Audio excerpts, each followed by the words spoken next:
mga devotionary, mga informative posters sa itong mga beaches. Kung butangan mo dito, kung sa mga Thursday, dapat mo hato kung nakasin ng jellyfish, no? Butang suka, butang niya.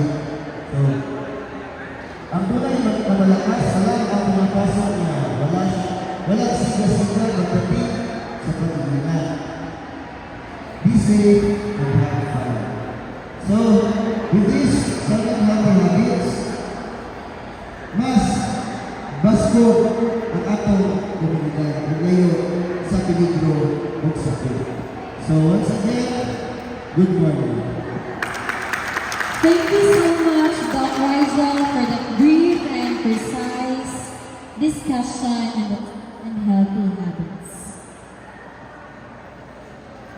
As we move along to the second part of the program, the contest, allow me to introduce to all of you the panel of judges. Our first judge, he is the Municipal Tourism Officer Designate. Please help me welcome Mr. Janelle M. Magsayo. A round of applause, please.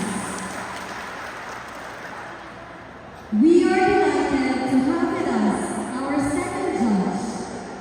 She is the Municipal Economic Enterprise Development Officer, Ma'am Afila P. Maglina, and also the Chairman of the Board of Judges. And last but not the least, she is the Department of Health Education Promotion Officer 2. We are pleased to welcome Ma'am Adeline Grace and Akuna. A big hand, please.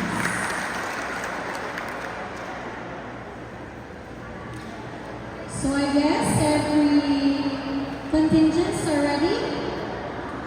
Now, so the first part of our contest will be, the first presenter will be the Zumba. Next will be the TikTok Dance Challenge. And of course, the judging of the LPS pandemic.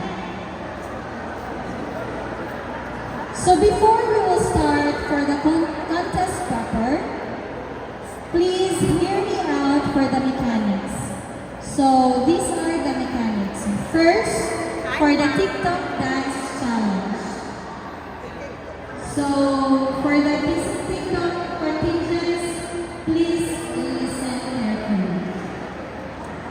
Fill the TikTok video with the theme Move More, Eat Right para sa healthy Pilipinas. Participants will record original video